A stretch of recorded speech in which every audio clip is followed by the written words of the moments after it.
वो बच गई क्योंकि फ्लाइट छूट गई। भूमि चौहान की कहानी। कई बार जिंदगी में जो हम चाहते हैं वो नहीं होता और हम सोचते हैं क्यों नहीं हुआ, लेकिन शायद ऊपर वाले को कुछ और ही मंजूर होता है। गुजरात एयर इंडिया क्रैश में जहां दर्जनों लोगों की जान चली गई, वहीं एक लड़की बच गई क्योंकि उसकी फ्लाइट छूट गई। आइए सुनते हैं भूमि चौहान की पूरी कहानी, जो आज जिंदा है क्योंकि वो 10 मिनट लेट हो गई थी। 19 साल की भूमि चौहान गुजरात के अहमदाबाद एयरपोर्ट पर उस दिन अपने दोस्तों से मिलने दिल्ली जा रही थी, लेकिन जब वो एयरपोर्ट पहुंची, फ्लाइट का दरवाज़ा बंद हो चुका था। भूमि का कहना है कि मैं सिर्फ 10 मिनट लेट थी। मैंने बहुत रिक्वेस्ट की, हाथ जोड़कर कहा कि मुझे जाने दो, लेकिन उन्होंने कहा गेट बंद हो चुका है। मैं फूट फूट कर रोई, मुझे बहुत बुरा लगा, लेकिन शायद ऊपर वाले ने उसकी पुकार सुन ली थी और उस दिन उसकी फ्लाइट छूटना ही उसकी जिंदगी का सबसे बड़ा सौभाग्य बन गया, क्योंकि कुछ ही घंटों बाद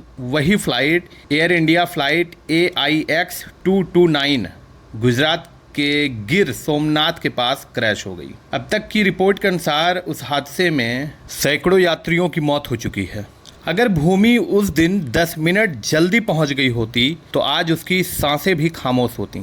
इसीलिए कभी कभी ईश्वर हमारे रास्ते में रुकावट इसलिए लाता है क्योंकि वो हमें किसी बड़ी विपत्ति से बचाना चाहता है। भूमि की कहानी सिर्फ एक इत्तेफाक नहीं, बल्कि एक संदेश है कि जो होता है वो अक्सर अच्छे के लिए ही होता है। तो अगली बार जब जिंदगी आपको कहीं देर से पहुंचाए, कोई रास्ता बंद हो, कोई योजना बिगड़ जाए, तो घबराइए नहीं। हो सकता है आपकी जान बच रही हो। यही जीवन है और यही उस परम शक्ति की लीला है। मेरा नाम है शौर्य द्विवेदी और आप देख रहे हैं इन्वेस्टिगेशिया। धन्यवाद।